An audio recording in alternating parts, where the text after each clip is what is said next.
परी महल की परी और रानी की कहानी। बहुत समय पहले किसी नगर में एक स्त्री रहती थी।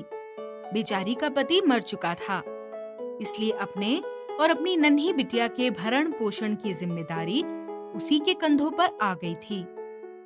विधवा स्त्री ने नगर में एक सेठ के घर में साफ सफाई का काम ले लिया। वे वहां से जो कमाती उसी से अपना तथा अपनी बेटी रानी का पेट पालन करने लगी। उसकी बेटी रानी जब बड़ी हो गई तो उसने नगर के एक वृद्ध अध्यापक के पास उसे पढ़ने के लिए भेज दिया। वृद्ध अध्यापक ने नगर में एक पाठशाला खोल रखी थी, जहां वे रानी की तरह ही और भी गरीब बच्चों को मुफ्त में पढ़ाया करते थे। रानी की जब पाठशाला से छुट्टी हो जाती तो उसकी माँ वहां पहुंच जाती और वह अपनी बेटी को साथ लेकर सेठ के घर पहुंच जाती। सेठ के घर का वैभव देखकर रानी बहुत चकित होती थी। वह सोचती, कितना अच्छा होता जो उसके पास भी यह सब सुख सुविधाएं होती। एक रात रानी सोई हुई थी। उसे सपने में एक परी दिखाई दी। सुंदर कपड़े पहने, गहने से सजी, पंख फैलाए वह परी जमीन पर उतरी। परी ने रानी से पूछा, तुम पकवान खाना चाहती हो? क्या तुम आलीशान महल में रहना चाहती हो? मोतियों से सजी सेज पर सोना चाहती हो? रानी एकदम उछलकर बोली, हाँ हाँ, मैं ये सब चाहती हूँ, पर मुझे ये सब मिलेगा कैसे? परी ने कहा, तो आओ मेरे साथ। मैं पंख खोलूंगी, तुम उन पर बैठ जाना। मैं तुम्हें लेकर उड़ जाऊंगी और तुम्हें परी महल में पहुंचा दूंगी। वहां हमारी रानी रहती हैं। बहुत सी परियां भी वहां रहती हैं। तुम उन सब से मिलकर बहुत खुश होगी। उस परी महल में तुम्हारी सारी इच्छाएं पूरी हो जाएंगी। परी की यह बात सुनकर रानी खुश होकर बोली, फैलाओ अपने पंख, मैं तुम्हारे साथ चलूंगी। परी ने पंख फैला दिए। रानी उन पंखों पर बैठकर परी महल में जा पहुंची। परी महल का वैभव देखकर रानी चौंक गई। इतनी आकर्षक साज सज्जा उसने पहले कभी नहीं देखी थी। परी महल के आगे सेठ का घर उसे बहुत फीका लगा। रंग बिरंगे प्रकाश से जगमगाता यह महल उसकी कल्पना से परे था। परी ने रानी को अन्य परियों से मिलवाया। फिर वह उसे परी रानी के पास ले गई। परी रानी ने उसे देखते ही पूछा, तो तुम्हारा नाम रानी है? तुम यह सब सुख सुविधाएं पाना चाहती थी ना? इसलिए हमने तुम्हें यहाँ बुलवा लिया है। अब आराम से यहाँ रहो। परी रानी ने एक परी की ओर संकेत करके कहा, जाओ, रानी को सबसे सुंदर कमरे में ले जाओ। इसे स्वादिष्ट भोजन कराओ और परी महल की सैर कराओ। जब ये थकने लगे तो इसे नरम नरम बिस्तर पर सुला देना। रानी यह सब सुनकर खुशी से फूली नहीं समा रही थी। मखमली फर्श पर उसके पांव टिक नहीं पा रहे थे। रानी ने सुगंधित जल से स्नान किया, सुर रेशमी वस्त्र पहने, फिर भोजन करने के लिए बैठ गई।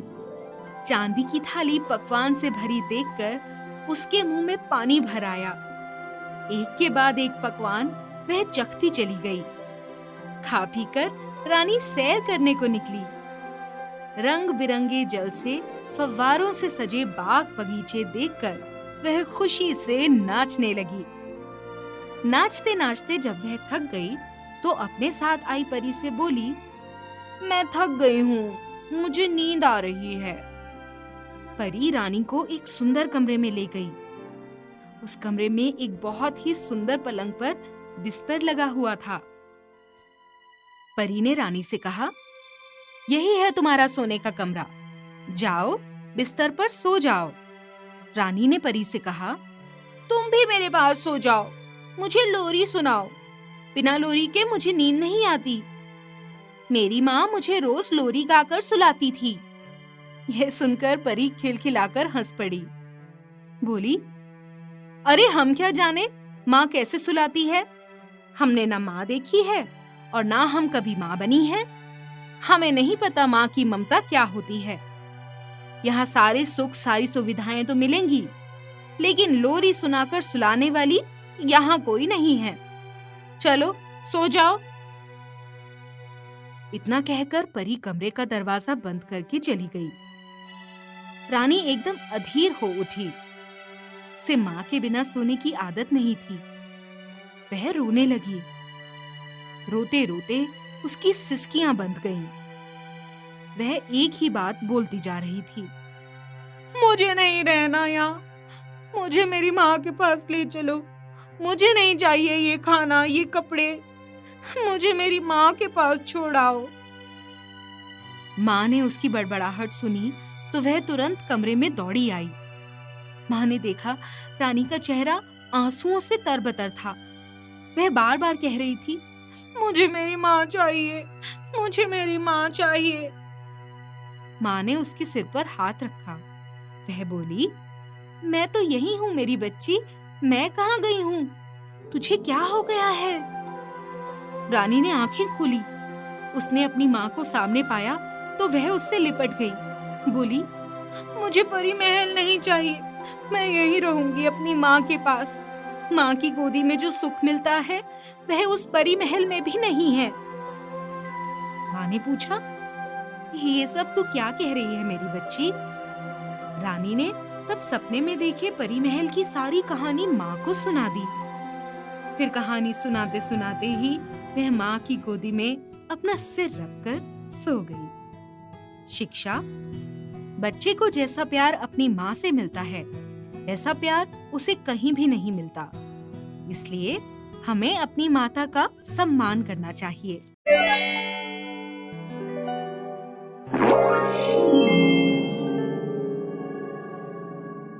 बहुत पुरानी बात है। राजगढ़ के राजा चंदन सिंह थे। रानी को मरे हुए कई साल बीत गए थे। राजा के 3 बेटे और एक बेटी थी जिसका नाम सोना था। पर सबसे छोटी और सबकी दुलारी होने की वजह से सभी भाई उसको प्यार से सोन चिरैया कहते थे। वह पूरे राजमहल की दुलारी थी। हर तरफ चिड़िया की तरह ही फुदकती। कभी अपने पिता के पास बैठती, कभी राजकुमारों के साथ घुड़सवारी करती और कभी तीर धनुष चलाना सीखती। एक बार तीनों राजकुमार देशाटन की इच्छा से अपने अपने प्रिय घोड़ों पर बैठ जाने के लिए तैयार हुए।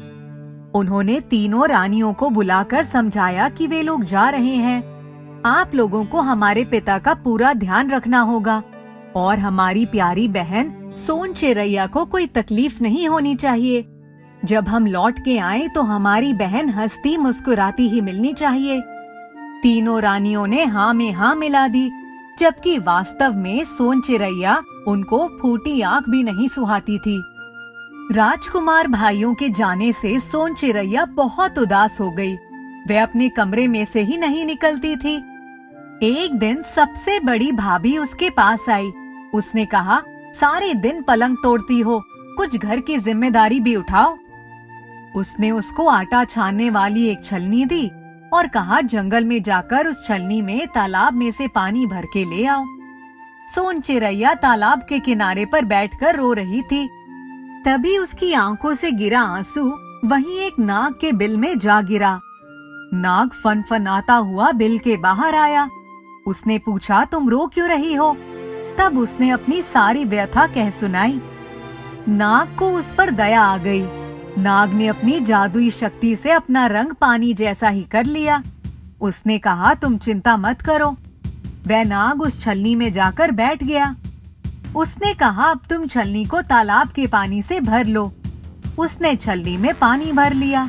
नाग के बैठने से उस छलनी के सारे छेद बंद हो गए थे। जब वे छलनी में पानी भर कर ले आई, तब उसकी भाभी ने मुंह बनाते हुए कहा, ले जाओ वहीं रख दो। सोन चिरैया ने एक नजर अपनी भाभी पर डाली और उदास होकर अपने कमरे में बैठकर रोने लगी।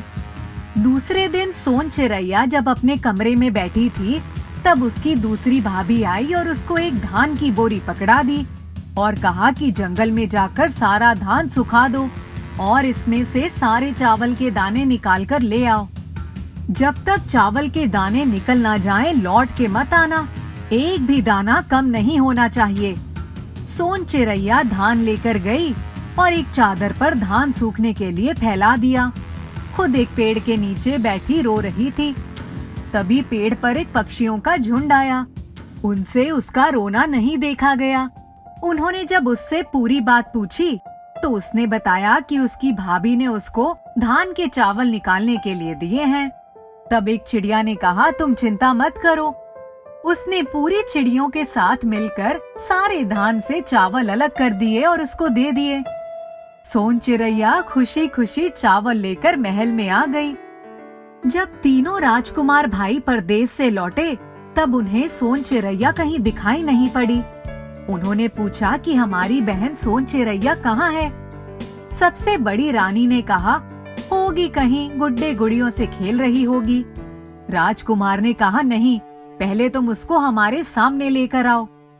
जब वे उसको लेकर आई तब सोन चिरैया भाइयों को देखते ही रोने लगी। उसका उदास चेहरा देखकर भाइयों को समझते देर नहीं लगी कि उन सब ने उनकी प्यारी बहन को बहुत सताया है। राजकुमार ने पूछा, इन लोगों ने तुम्हें कोई तकलीफ तो नहीं दी थी? तब उसने ना में सर हिलाया, लेकिन उसकी आंख से झरझर आंसू गिरते ही जा रहे थे। उन्होंने तुरंत एक बहुत बड़ा सा चूल्हा जलवाया और इसको उसके ऊपर एक कड़ाहे में गर्म तेल गर्म करने के लिए रखवा दिया। पहले सबसे बड़ी रानी से कहा, तुम्हें इस तेल भरे कड़ाहे के ऊपर से पार करना होगा। अगर तुमने मेरी बहन को सताया नहीं होगा तो तुम इस कड़ाही को आराम से पार कर लोगी। सबसे बड़ी रानी मन ही मन चिंतित थी और वह बोलती जा रही थी, आई आई आई, घड़ी विपदा आई, जो मैं ननद को सताई, गिरूं भीतर कड़ाई, वरना पार उतर जाई। लेकिन वे कड़ाहे में ही गिरकर खत्म हो गई। दूसरी की बारी आई। वह भी यही कहती हुई कड़ाहे पर से कूदने चली। आई आई आई, घड़ी विपदा आई, जो मैं ननद को सताई, तब तो गिरूं मैं कढ़ाई, वरना पार उतर जाई। बोलती जा रही थी, वह भी कड़ाहे में गिर गई। जब तीसरी की बारी आई तब वह बिना किसी बाधा के पार हो गई। तीनों राजा के बेटों ने सोन चिरैया और छोटी रानी को अपने पास बैठा लिया। छोटे राजकुमार का राज्याभिषेक हो गया। सोन चिरैया का भी विवाह एक वीर और होशियार राजकुमार से हो गया। सब खुशी खुशी रहने लगे। इसीलिए कहते हैं, बुरे कर्मों का फल बुरा ही होता है।